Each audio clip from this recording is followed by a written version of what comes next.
Hi, what's your name? My name is Cynthia Dawson. Cynthia, good to know you. Well, thank you, Chris. Nice knowing you too. But why don't we start off and give me a little background on yourself. Tell me about yourself. Sure, I'll give you a little short, brief background. Now, I have 25 years worth of business experience, and it's very diverse. I have worked for the FBI. Can you believe that?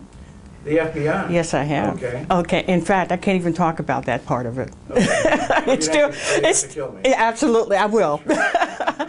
And then I worked for the New York Stock Exchange, and I have also worked for, believe it or not, veterinary practices. Okay. So it's definitely a diverse, background there. Very interesting. But you know what? One of my greatest accomplishments has been to complete my master's degree in management, and I did that in 2008. Congratulations. And, well, thank you very much. And you know what? I believe that the combination of my experience and the education, I think, has made me a well-rounded business executive. What do you think? Very good. Very Yeah. good. I would have to agree so far. Well, thank you. Let me ask you this.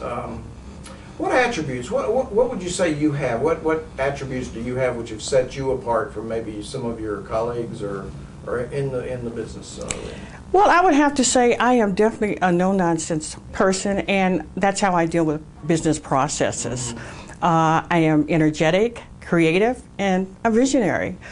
In fact, I think outside the box. I have courage to take risks, and I think that sets me apart from others. Okay, very good. Well said.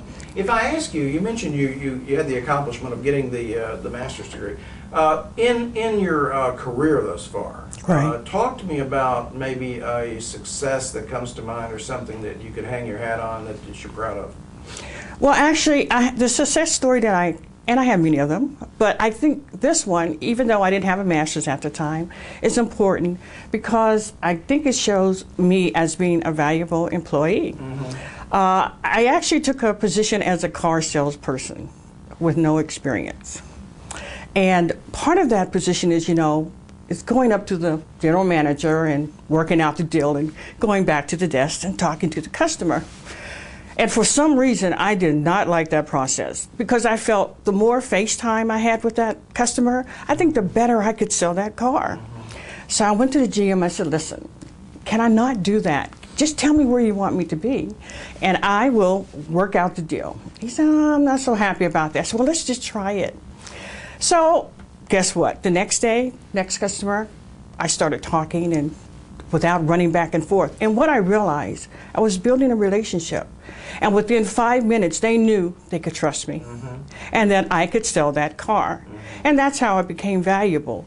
And I think more importantly, when it was time for me to move on and look for another position, my boss wouldn't take the keys to my car. We get demo cars, and I had a sports car. So he said, no, I want you to remain with the company. I said, listen, I really have to move on. I want something closer to home. So he wouldn't take the car back. I made arrangements to actually go to his home and give him the keys. So I asked him, I said, what is it about? You're preventing me from quitting. I've never had that happen. What is that about? And he said, I had become a valuable employee. I had brought in repeat business, and I always had follow through.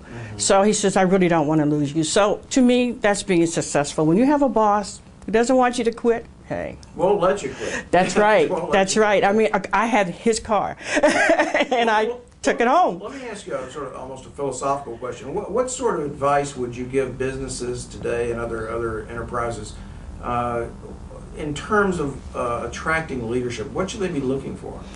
Well, it's interesting. I know that because of the economy, companies are looking to cut their enrichment programs. Big mistake.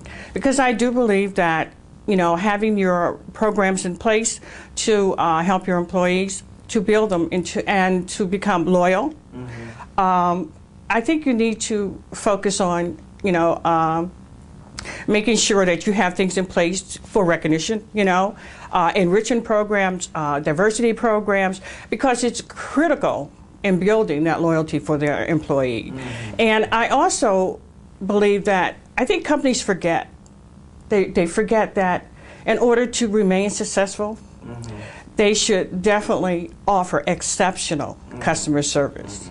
And that second part of that is loyalty. Loyalty is a competitive advantage.